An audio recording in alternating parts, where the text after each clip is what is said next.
გლობალური ბაზრების მერყეობის რეგიონული გამოწვევებისა და ეკონომიკური ტრანსფორმაციის ფონზე საინტერესოა როგორ ვითარდება საქართველოს ეკონომიკის მნიშვნელოვანი მიმართულებები. საუბარს დავიწყებთ უძრავი ქონების ბაზრის მიმოხილვით, რომელიც ბოლო წლებში ერთ-ერთ ყველაზე სწრაფად მზარდ სექტორად იქცა. ვისაუბრებთ იმაზე, რამდენად რჩება უძრავი ქონება საიმედო დაბადების საშუალებად, რა განსაზღვრავს ბაზრის აქტიურობას, როგორია მიმდინარე ტენდენციები, გამოწვევები და პერსპექტივა. ილია წულაია არქის დამფუძნებელია ჩვენი პირდაპირ ეთერის სტუმარი, მოგესალმებით. ძალიან დიდი მადლობა გადაცემაში სტუმრობისთვის. ჩვენ უნდა ვისაუბროთ თემაზე, რომელიც ბოლო წლების განმავლობაში და განსაკუთრებით ბოლო რამდენიმე წელია ერთ-ერთი მთავარი და წამყვანი ძალა და დარგია ეკონომიკის. აქედან გამომდინარე სულ მაქრომეს განცდა, რომ ჩვენ იმდენად მძიმე პრობლემა გავიარეთ, როდესაც ის აღმავლობის პერიოდში იყო უძრავი ქონების და დეველოპმენტის ბაზარი 2008 წლის კრიზისის დროს, რომ ძალიან მძიმე დაღად გვახსოვს, მათ შორის თუნდაც ცნობიერების კუთხით, ხო? ამიტომ სულ მაქრომე განცდა, რომ აი რაღაც პრობლემა ხომ არ შეიძლება შეექმნას. საბედნიეროდ ეს ასე არ არის. თუმცა მთლიანად ბაზარზე როგორი სურათი გვაქვს, რა ტენდენციები, ამით მინდა ჩვენი საუბარი დავიწყოთ და მე მივყვეთ მთავარ გამოწვევებზე და იმ რეალურ სურათზე და იმ თუნდაც შეცვლილ დამოკიდებულებაზე მომხმარებლის მხრიდან, რომელსაც რეალურად ყველანი ვხედავთ. მოგესალმებით, პირველ რიგში მადლობა მოწვევისთვის, ძალიან საინტერესო თემაა და მნიშვნელოვანი ჩვენი ქვეყნისთვის და ეკონომიკისთვის. რა თქმა უნდა, უძრავი ქონება დღევანდელ დღეს არის ერთ-ერთი წამყვანი დარგი, რომელიც ეკონომიკის განვითარებაში ძალიან მნიშვნელოვან როლს თამაშობს და ბოლო წლებში ის ეკონომიკური ზრდა, რაც ჩვენ ქვეყანაში არის, ერთ-ერთი მამოძრავებელი ფაქტორი, როგორც თქვენ აღნიშნეთ, რა თქმა უნდა, უძრავი ქონების ესეთი განვითარება და ზრდა არის. რაც შეეხება მდგომარეობას, მე ვიტყოდი, რომ უძრავმა ქონებამ 2008 წლის კრიზისის შემდეგ აჩვენა საკმაოდ დიდი სტაბილურობა, აღმავალი ტემპით ვითარდება. პირველი ასე 2008 წლის შემდეგ ალბათ პირველი აღმავლობა დაიწყო 2010-2011 წლიდან, შემდეგ სტაბილური ტემპით ვითარდებოდა, ასე ვთქვათ, კოვიდის პერიოდის ჩათვლით, მიუხედავად იმისა, რომ კოვიდი საკმაოდ დიდი გამოწვევა იყო მთელ მსოფლიოში, უძრავი ქონება მდგრადობა მაშინაც გამოიჩინა და ასე ვთქვათ, სტაბილურად და დაბალი ტემპით ვითარდებოდა, ხოლო კოვიდის ასე ვთქვათ, ბოლო პერიოდიდან დღემდე უკვე გაცილებით მაღალი მას დაერთო, რა თქმა უნდა, სხვა ფაქტორიც, ეს იყო რუსეთ-უკრაინის ომი და გარე ფაქტორები, რომელმაც ამ შემთხვევაში, როგორც საქართველოს ეკონომიკაზე, ისე უძრავ ქონებაზე პოზიტიური როლი ითამაშა, იმ გაგებით, რომ ბევრი ემიგრანტი შემოვიდა, როგორც უკრაინიდან, ისე სხვა ქვეყნებიდან, რომლებმაც ძირითადად იქირავეს უძრავი ქონება, თუმცა ამან დაათრიგერა ის, რომ ბევრი ინვესტორი გამოჩენილი, ხო, სტიმული მისცა იმას, რომ ბევრი ინვესტორი გამოჩენილი იყო ბაზარზე, რომლებიც იყიდნენ უძრავ ქონებას საინვესტიციოდ, გასაქირავებლად და ბოლო წლების განმავლობაში სტაბილურად შეინარჩუნა ამ სექტორმა, იმიტომ რომ ძალიან მკვეთრად მიდიოდა ფასები, განსაკუთრებით ქირის შემთხვევაში პრაქტიკულად თითქმის გაორმაგებული იყო. დღეს ეს სურათი თითქოს ისეთი აღარ არის, ყოველ შემთხვევაში ქირაზე ფასი შემცირებულია, შესაძლოა მცირედ, მაგრამ მაინც შემცირებულია. ეს ტემპი შეინარჩუნა ამ სექტორმა, ანუ კლავაც დიდია ინტერესი თუნდაც საინვესტიციო კუთხით ბინების ყიდვის მიმართულებით. მე გეთანხმებით, რომ ქირაზე ისეთი, ასე ვთქვათ, მაღალი ფასი არ არის, როგორც იყო პირობითად 2 წლის წინ, როდესაც ასე ვთქვათ, შოკური ეფექტი ჰქონდა და ძალიან ბევრი, ასე ვთქვათ, ემიგრანტი მოაწყდა ჩვენ ქვეყანას, რომელსაც ბინის დაქირავება სურდა, შესაბამისად ძალიან გაიზარდა ფასი, თუმცა დიდად არ შემცირებულა, შემცირდა ალბათ 10-15%-ით უკვე ის გაზრდილი, რაც გაზრდამდე არსებულ ფასთან მიმართებაში 60-70%-ით მეტია. და ჩვენ თუ შევადარებთ ამ ფასს და შევუსაბამებთ ასე ვთქვათ იმ ღირებულებას, რაც ღირს უძრავი ქონება დღეს, დაახლოებით ამონაგები უძრავი ქონებიდან 9-დან 10%-მდე, რა ძალიან მაღალი პროცენტია საშუალო ამონაგები. კვლევებს ატარებს სხვათა შორის ორივე წამყვანი ბანკი საქართველოში, როგორც TBC საქართველოს ბანკი, Galteta-Gardi და TBC კაპიტალი და ტენდენციები იჯარის ზრდის, ქირის ზრდის და თუ შემცირების ყოველწლიურად გვაქვს და არსებითი შემცირება ბოლო 3 წლის განმავლობაში ქირის არ არის, რაც შეეხება უძრავი ქონების ფასებს და ტრანზაქციებს, ჩვენ ხედავთ, რომ ბოლო 3 წლის განმავლობაში სტაბილურად იზრდება. როგორც ფასი, ისე ტრანზაქციების რაოდენობა. ტრანზაქციების რაოდენობა იზრდება შეიძლება 5-10%-ით, ფასი თუ 22-დან 23 წლამდე, 23-დან 24 წლამდე იზრდება და 20-25%-ით წლიურად. ჩვენ ხედავთ, რომ შარშანდელ პერიოდთან შედარებით ფასების ზრდა არის რაღაც 10%-ის ფარგლებში, თუმცა მაინც ზრდა არის და ეს ზრდის მომენტი გამოწვეულია ბევრი მიზეზით, მათ შორის მშენებლობის თვითღირებულების ზრდით, რა თქმა უნდა, პირველ რიგში მასალების ზრდის, შემდეგ ხელფასების ზრდით. ხელფასების კომპონენტი საკმაოდ მაღალია მშენებლობაში და მე ვიტყოდი, რომ ბოლო 3-4 წლის განმავლობაში ხელფასები მშენებლობის სექტორში, მშენებლობაში დასაქმებული მუშახელისთვის გაორმაგებულია დოლარში. მინიმუმ გაორმაგებულია დოლარში, შეიძლება უფრო მეტიც. თქვენ იცით, რომ კოვიდის პერიოდში ლარის კურსი იყო 3 და 3, 3 და 5-მდე, 3 და 4, 3-მდე, მაგ ასე ვთქვათ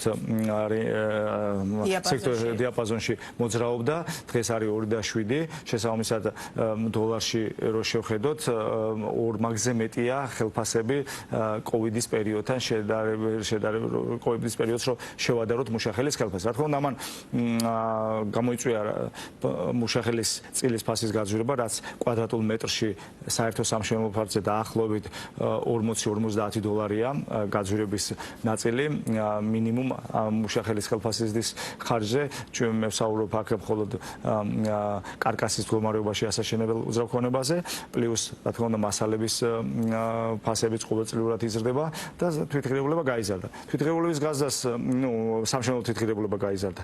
სამშენებლო თვითღირებულების გაზრდას ემატება რა თქმა უნდა მიწის თვითღირებულების ზრდას. რო შევადაროთ ჩვენ მიწის ფასები რა იყო 3-4 წლის წინ და დღევანდელი ფასები, ზოგ შემთხვევაში 2-ჯერ, 3-ჯერ უფრო ძვირი ღირს მიწა. რატო გაძვირდა მიწა? იმიტომ რომ გაძვირდა მოთხოვნა გაიზარდა, მეტი ინვესტორი გაჩნდა ბაზარზე და შესაბამისად უფრო საინტერესო გახდა ბევრისთვის და ძალიან 200-მდე დეველოპერულ, 200-ზე მეტი დეველოპერული კომპანია საქართველოში და მოღვაწეობს და ეს ძალიან კარგი ნაწილია და მე კარგად მიუთითებს ამ ბაზრის დასახასიათებლად ალბათ ყველაზე კარგი მაჩვენებელია.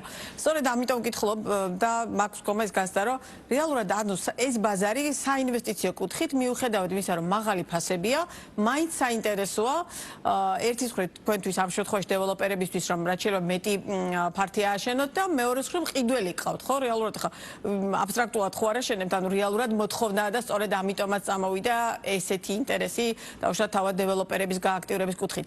ვინ არიან რეალურად მყიდველები და რამდენი პროცენტია მასში საქართველოს მოქალაქე, მათ შორის თუნდაც იგივე საინვესტიციო კუთხით, რამდენად აქტიურებიან საქართველოს მოქალაქეები ბინის ყიდვის კუთხით? დიახ, რა თქმა უნდა, მოთხოვნა არის ბაზარზე. პირველად ბაზარზე ბოლო წლების განმავლობაში დაახლოებით 20,000 ბინა იყიდება წელიწადში თბილისში მხოლოდ, რაც საკმაოდ დიდი მაჩვენებელია. 20,000 ბინა, ასე ვთქვათ, კვადრატულ მეტრებში რო გადავიყვანოთ, დაახლოებით 1,5 მილიონი კვადრატული მეტრია და ღირებულებაში რო გადავიყვანოთ, სადღაც უკვე ბოლო წელს 2 მილიარდ დოლარამდე, 1,8 მილიონი დოლარის ღირებულების უძრავი ქონება იყიდება საქართველოში მხოლოდ პირველად ბაზარზე და ერთი მაგდენი და ცოტა მეტი მეორად ბაზარზე. შესაბამისად, ბუნებრივია მოთხოვნა არის, ვინ არიან მყიდველები? ვინ არიან მყიდველები? პირველ რიგში, რა თქმა უნდა, საქართველოს მოქალაქეები. მე ვიტყოდი, რომ თბილისში ბაზრის 80%, არანაკლებ 80%-ისა, შეიძლება ცოტა მეტი, გააჩნია კომპანიების მიხედვით, არის საქართველოს მოქალაქეები.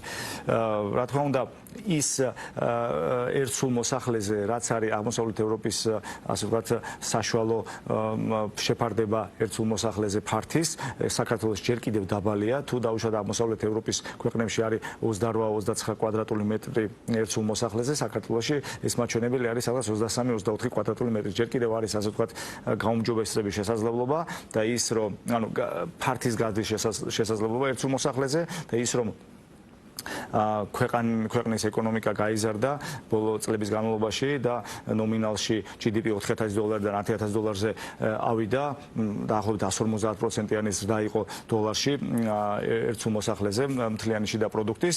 ამან რა თქმა უნდა შემიცა შესაძლებლობა მყიდველებს, რომ მოეხდინა გაფართოება და შესაბამისად თუ ჩვენი ეკონომიკის ტემპი და როგორც ჩანს, ესე მიდის შენარჩუნდება, წელსაც ძალიან კარგი და პოზიტიური დინამიკაა ეკონომიკური ზრდის, თქვენ ხედავთ და მომდევნო წლებშიც როგორც საქართველოს მთავრობის ისე მსოფლიო ბანკის და საერთაშორისო ორგანიზაციების პროგნოზი ძალიან პოზიტიური და დადებითია.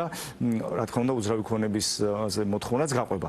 თან უძრავ ქონებაზე მოთხოვნას ასე ვთქვათ ასტიმულირებს ის მომენტებიც, რაც ჩვენ უკვე ძალიან კარგად ვიცით, ესეთი დიდი და საერთაშორისო კომპანიის შემოსვლით, როგორც ემაარია, რომელიც არის მსოფლიო გიგანტი და რომელმაც დაანონსა 6.6 მილიარდიანი ინვესტიციის განხორციელება საქართველოს. სხვადასხვა თქვენს ეთერში ვიყავი, მახსოვს, ეს იყო იანვარი თუ თებერვლის დასაწყისი, ზუსტად მაგ ახალი ასე ვთქვათ გავრცელებული იყო ეს ინფორმაცია და მივესალმეთ მაშინ უკვე როგორც ჩვენთვის ცნობილია, ემაარი უკვე ასრულებს ოფისის რემონტს. ახდეს ეს მთლიანად ამ სექტორისთვის. ემაარის შემოსვლა მსოფლიო გიგანტის, მე მაშინაც ვახსენე, ეს არის ნომერ პირველი კომპანია როგორც ჩემთვის, როგორც დეველოპერისთვის მსოფლიოში, როგორც მასშტაბით, ისე როგორც ბრენდი, ამაზე ასე ვთქვათ დიდი ბრენდი მსოფლიოში დეველოპმენტში მე ნამდვილად არ ვიცი.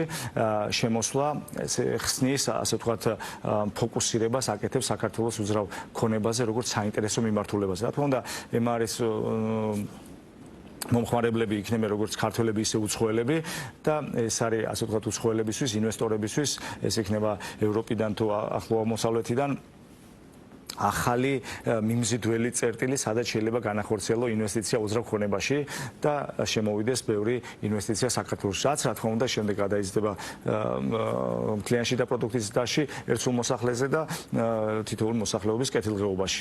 რეალურად 200 დეველოპერი, რომელიც დღეს ბაზარზე მუშაობს, ამდენი დეველოპერის არსებობამ ხარისხზე როგორი მოქმედა და დღეს როგორი ტიპის პროდუქტს ვიღებთ ჩვენ მომხმარებლები.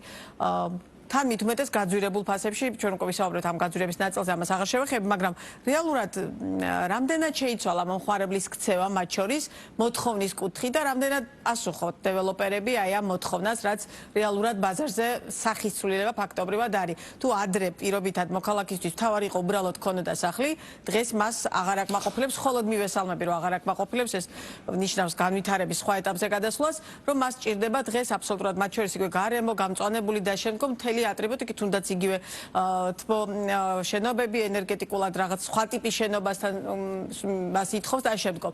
რამდენად მზად ხართ დეველოპერები ამისთვის? 200 ძალიან მებევრება მე პირადად, ჩვენაირი პატარა. არანაკლებ 200. ხო, კი ბატონო, ეს შეიძლება უტრიებას ვახდენ, მაგრამ გეთახვებით, რომ ბევრია, მაგრამ კარგია. შეხედეთ, ერთის მხრივ ბევრი ნიშნავს ბევრ კონკურენციას და საბოლოო ჯამში მომხმარებელი იგებს. მომხმარებლის მოთხოვნილებაც გაიზარდა, რა თქმა უნდა, მე გეთანხმებით, რომ ძალიან მაღალია უკვე მოთხოვნილება მომხმარებლის, თუ ადრე მხოლოდ კვადრატულ მეტრებში იზომებოდა კომპანია, უკვე სხვა მოთხოვნილებაა.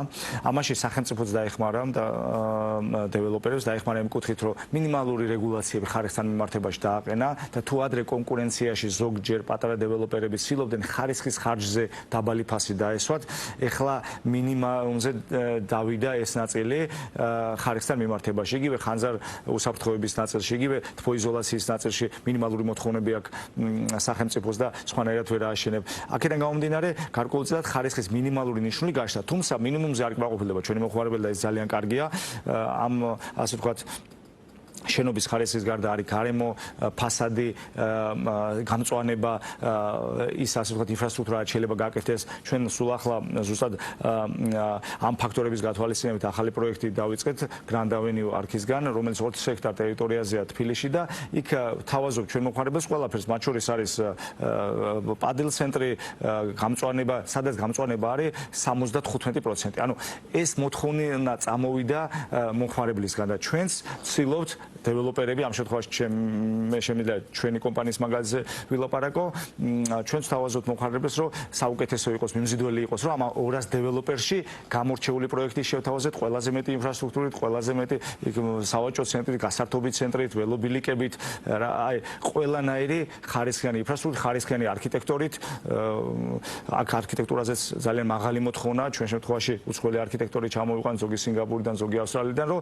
რაც შეიძლება მაღალი დონის პროდუქტი შევთავაზოთ. დავასრულებაზოთ, იმიტომ რომ მომხმარებლის გათვითცნობიერდა, ძალიან ბევრი დადის საზღვარგარეთ, ძალიან ბევრი ხედავს ძალიან მაღალი ხარისხის პროდუქტს და უკვე ამ 200 დეველოპერიდან არჩევენ იმას, ვინც ყველაზე კარგ პროდუქტს შეთავაზებს. არა მარტო იმ მინიმალური ხარისხით, რასაც სახელმწიფო გიყენებს, იგივე თქო იზოლაციის კუთხით და ენერგოეფექტურობის კუთხით, იგივე ხანძარ უსაფრთხოების კუთხით, ასევე ინფრასტრუქტურით, კომფორტულობით, სილამაზით და ასე ვთქვათ, ცხოვრების სტილი როგორი იქნება. მათ შორის აუზები იქნება თუ შეიძლება თუ დახურული ყველა პროექტში, ასე ვთქვათ, ჩვენ ვცდილობთ ეს გავითვალისწინოთ და აი ამაში ეჯიბრები დეველოპერები ერთმანეთს და ჩვენ ვცდილობთ, რომ ყველაზე მოწინავე ვიყოთ და პირველი ვიყოთ და მე მგონი გამოგდის.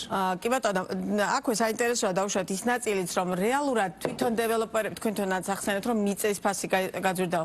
არ იქ თბილისში ამდენი მიწა და ამდენი ასაშენებელი ადგილი, იმიტომ რომ მეორე მხრივ გარემოს და იერსახეს ქალაქის აუცილებლად კითხავთ, ხომ არ თვითონ ამ დეველოპერების ამ აქტიურობამ ხომ არ შექმნა ისეთი სივრცე, რომ რეალურად დედაქალაქში უხეშად რომ თქვა, ნაბიჯის გადადგმა გართულდა, იმიტომ რომ ქალაქს თითქოს აღარ აქვს ისეთი შესაძლებლობები, რომელიც პირობითად ჰქონდა, თუნდაც იქ გამწვანების კუთხით. ჩვენ ხედავთ ბევრ სკვერს და გამწვანებულ ადგილებს, თუმცა რეალურად იმდენად დიდი ტემპით მიდის შენებლობა, ეს ამას გარკვეულწილად ხომ არ აქვს მეორე უარყოფითი ნაწილი აი ამ ნაწილში, როდესაც უხეშად რომ თქვა, კიდევ ერთხელ განმეორდები, ერთგვარად ბეტონს და აი ამ რაღაც კონკრეტულ შენობებს ხო არ უყურებ და აღარ გვაქვს ის მთავარი, სადაც ადამიანებმა უნდა ისუნთქონ. ჰაერი. დიახ, შეხედეთ მიწის გაწვირება სწორედ იმან გამოიწვია ერთ-ერთი ფაქტორი, არა ერთადერთი იყო ის, რომ ზუსტად ბევრი მიწა აღარ დარჩა ქალაქში. შესაძაც ბევრი შესაძლებლობა იყო მშენებლობის და კონკურენციაში იყო ეს მიწის მესაკუთრეები ერთმანეთთან შესული, მაშინ მიწა იმდენად ღირებული, იმდენად მაღალი ფასი არ ღირდა. თუმცა დღეს რა კი მიწის ასე ვთქვათ, ფონდი შემცირებულია, სადაც შეიძლება ააშენო, შესაბამისად გაძვირდა მიწის ნაკვეთი. სწორედ ამან გამოიწვია. ანუ თბილისს აქვს მისი რესურსი მშენებლობის, ეს არის დამტკიცებული ქალაქის გენერალური გეგმით, სადაც განსაზღვრულია თუ რამდენი კვადრატული მეტრი შეიძლება აშენდეს და თქვენ თუ დახედავთ თბილისის რუკას, ძალიან მცირე ადგილია დარჩენილი, სადაც შეიძლება დიდი მიწის ნაკვეთი ან შეისყიდო, კერძო, ჯერ ხო რა თქმა უნდა 99.9% კერძოა და კერძო პირებისგან შეისყიდო ესეთი ნაკვეთი, რომელიც შეიძლება ვარგისი იყოს დეველოპერული პროექტისთვის. ამიტომ ამანაც გამოიწვია მიწის გაძვირება და რაც შეეხება თქვენ კითხვას იმასთან დაკავშირებით, რომ ამდენი მშენებლობა და გამწვანების ადგილი სად არის, სუსტად მაგაზე ვისაუბრე, კონკურენცია აქ მიდის გამწვანებაზე, ინფრასტრუქტურაზე და ყოველ შემთხვევაში მე ჩემი მომხმარებელმა არ უნდა ვიყიდოთ ისეთი ადგილი. რა თქმა უნდა, ეს მომხმარებელმა უნდა შეარჩიოს, რომ უნდა იყოს მოთხოვნა და ჩვენ უკვე ვცდილობთ წლებია, რომ რაც შეიძლება მეტი გამწვანება, მეტი რეკრეაცია, აუზი იქნება, ეს პადელის კორტი იქნება, კალაბურსის კორტი იქნება, შევთავაზოთ, რომ რაც შეიძლება, ანუ მომხმარებელი მარტო ფარც კი არ ყიდულობს და ეგეც არის უკვე მომხმარებლის მოთხოვნა, არამედ ინფრასტრუქტურას, გამწვანებას, სასუნთქს და რა თქმა უნდა ეს პატარა მიწის ნაკვეთში ასე ვთქვათ ჩაჭედილი ერთი კორპუსისთვის, რა თქმა უნდა მომხმარებელი იმას არ არჩევს და არჩევს ისეთ პროექტს, სადაც გამწვანებაა და ამის ხარჯზე ზუსტად ჩვენი უპირატესობა გვაქვს და ამიტომ ასე ვთქვათ წარმატებულად ვართ ამ სფეროში ასე ყველაზე მეტ ასე ვთქვათ უძრავქონებას ვყიდით ზუსტად აი ამ შეთავაზებიდან გამომდინარე და ესეც მომხმარებლის დამსახურება. უსმენთ მომხმარებელს. რადგან თბილისში შემცირდა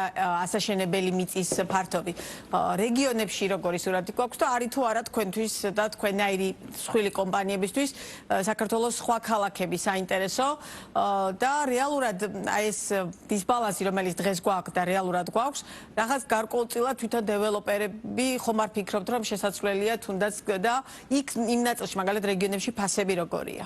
დიახ, ჩვენ ვაშენებთ ბათუმშიც, რა თქმა უნდა, ერთი პროექტი გვაქვს ბათუმში, საკმაოდ დიდი პროექტი, მაგრამ ბათუმიც ასევე ცენტრია მშენებლობის, თბილისის მერე ალბათ დაახლოებით იმის ნახევარი შენდება ბათუმში, თუმცა ასევე ვაშენებთ რუსთავში, რომელიც არ არის ასე ვთქვათ გამორჩეული ცენტრი მშენებლობის, თუმცა ძალიან საინტერესო, თვითყოფადი, ძალიან მაგარი ქალაქია და ჩვენი წვლილი შეგვაქვს რუსთავის განვითარებაში, საკმაოდ კარგი პროექტი დავიწყეთ და უკვე წელიწად ნახევარია დავიწყეთ მშენებლობა, დიდი პროექტის განვითარება, ჩვენ მიწის ნაკვეთი შეძენილი ჰქონდა 2008 წელს და დაახლოებით წელიწად მართლობის წინ გადავწყვიტეთ, რომ რუსთავში იყო დრო, რომ დაგვეწყო მშენებლობა, დეველოპმენტი და კარგი პროექტი შეგვეთავაზები და რუსთაველებისთვის ძალიან წარმატებულად მიდის. ფასები რაც შეეხება ძალიან ახლოს არის თბილისის, ასე ვთქვათ, გარეუბნის ფასებთან და ჩვენ ვთვლით, რომ ძალიან საინტერესო მოთხოვნა არის, ანუ კარგი ჩვენ კომპანიაში, ჩვენ ბრენდზე იმ ინფრასტრუქტურით, რაც მე გითხარით, რასაც თავაზობთ, იგივე გამწვანებით, სპორტული ინფრასტრუქტურით, საცხოვრებელი გარემოთი ძალიან კარგი მოთხოვნაა და მე კიდევ ერთხელ მინდა მადლობა გადაუხადო მომხმარებლებს, რომ ასეთი მაღალი მოთხოვნა აქვს და ჩვენ ასე ვთქვათ პროდუქტს, რასაც ჩვენ თავაზობთ, ინტერესდებიან.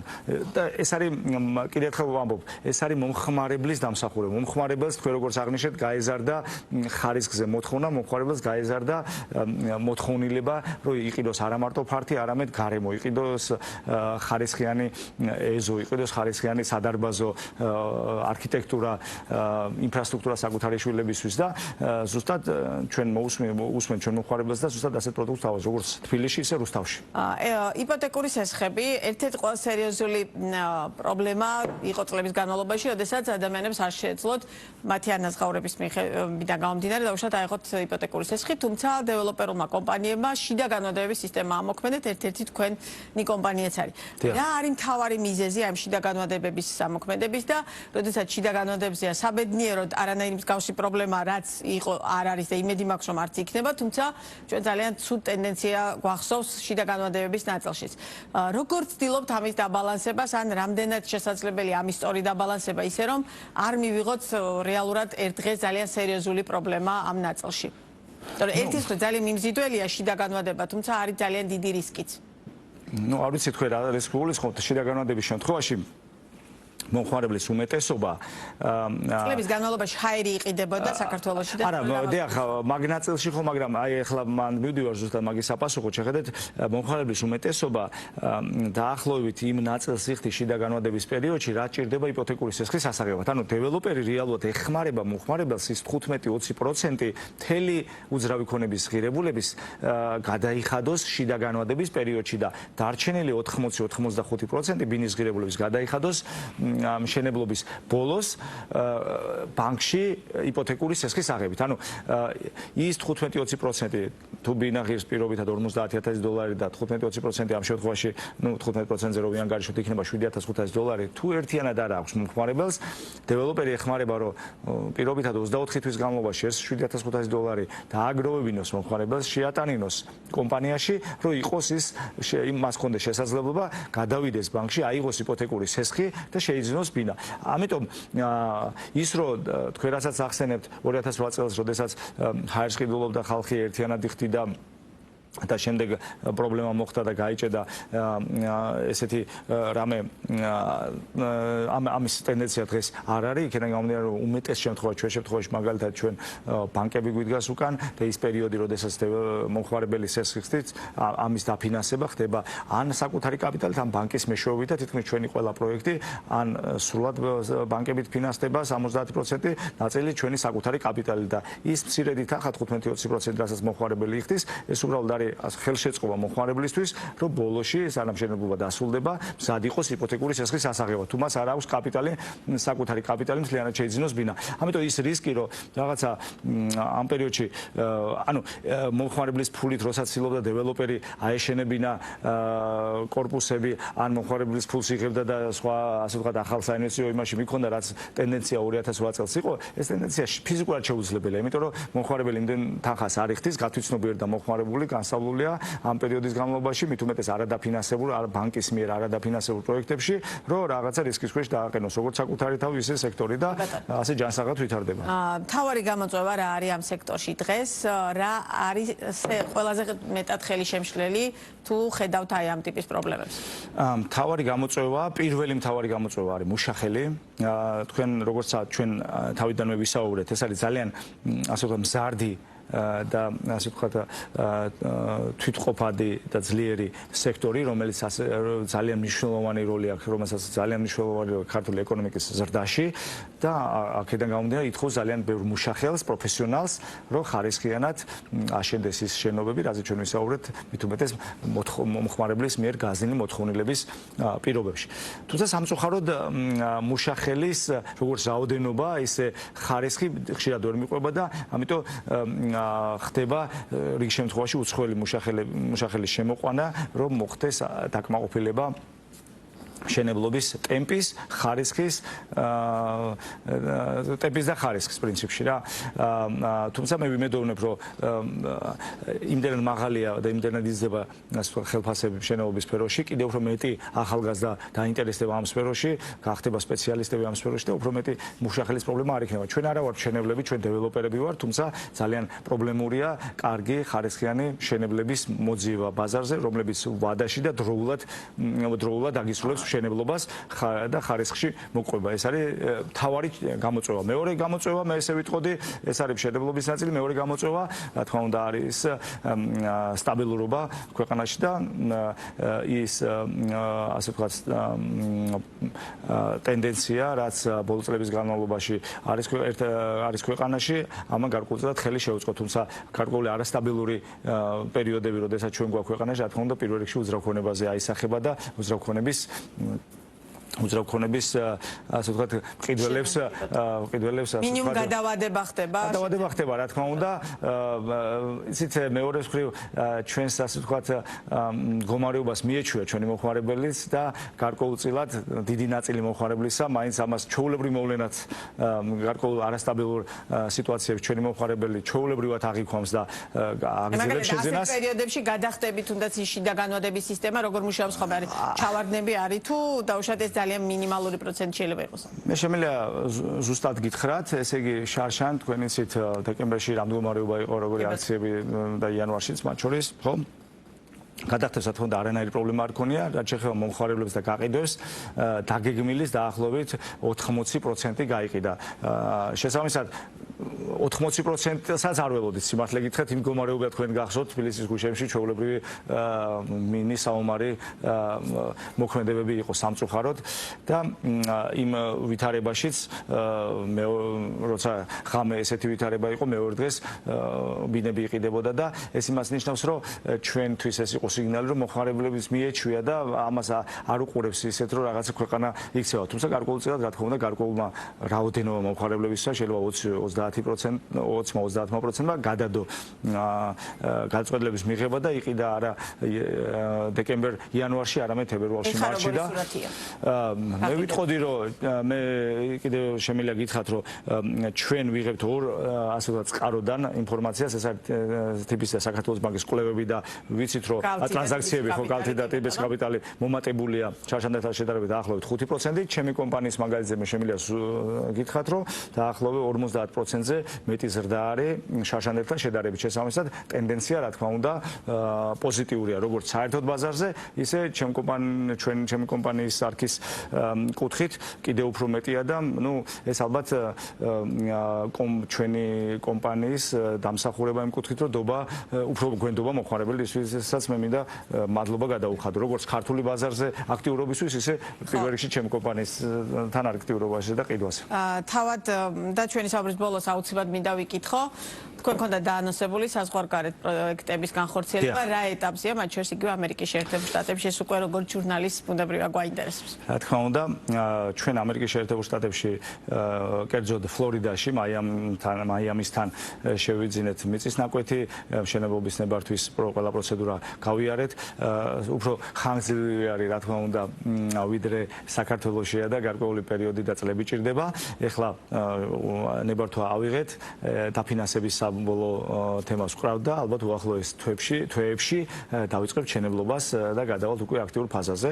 ეს არის დაახლოებით 100 ბინიანი შენობა, რომელიც არ არის წმინდა დეველოპერული პროექტი, ეს არის დეველოპმენტი, ოღონდ არა გაყიდვით, არამედ გაქირავებით და შემდეგ პროექტის ოპერირებით. მსგავსი მიდგომები დაუშვათ რო შეადაროთ აბსოლუტურად სხვა ქვეყანაა და სხვა შემოსავლებით მცხოვრები ადამიანების, მაგრამ დაუშვათ იქით არის გადმოღება შეიძლება ქართულ რეალობაში და აქედან რას ითვალისწინებთ, მაგალითად, როდესაც ამხელა პროექტს იწყებთ?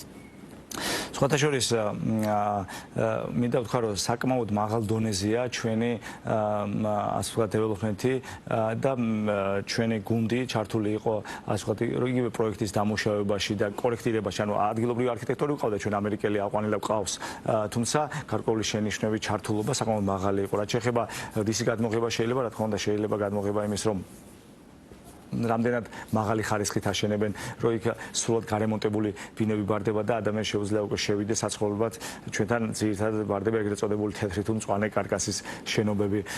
რამდენად მნიშვნელობას ანიჭებენ იგივე ცხოვრების წესს, რაც მე წეგან ვისაუბრე, იგივე ჩვენ შენობაში, რასაც ჩვენ ამერიკაში ვაკეთებთ, არის აუზი, არის ეგრეთ წოდებული სამეზობლო სივრცე, რომელიც ჩვენ ამერიკიდან გადმოვიტანეთ და ყველა ჩვენ არქის პროექტში სამეზობლო სივრცეს ვთავაზობთ, გარკვეულ ფართს, რომელიც ყველა მეზობლის არის და შეუძლია მეზობლები შეიკრიბონ. დახურული სამეზობლო სივრცეს გულისხმობ, სადაც არის ბარი, ასე გასართობის სივრცე.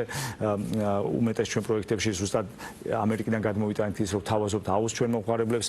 ყველა პროექტში ამერიკაში ჯიმი და სპორტული ინფრასტრუქტურა, რომ ჯანსაღი ცხოვრების წესს ასე წაახალისონ და ესეც გადმოვიტანეთ ამერიკიდან, ასე რომ ბევრი რამე ვისწავლეთ. თუმცა ბევრი რამე ასე ვთქვათ კორექტირებები ჩვენ პროექტში ინოვაციური იქედაც შევიტანეთ და ძალიან საინტერესო იყო სხვათა შორის ჩვენი არქიტექტორისთვისაც და მანაც სხვა პროექტებში დანერგა ჩვენს მიერ მითითებული და გადმიცემული გარკვეული შენიშვნები. ჩვენი საუბრის ერთგვარი შეჯამების სახით საქართველოს დღევანდელი მდგომარეობა ეკონომიკის იძლევა თუ არა იმის საშუალებას, რომ მომავალ წელსაც დავუშვათ აქტიურად ბაზარზე და კიდევ უფრო მეტი პროექტი განახორციელოთ.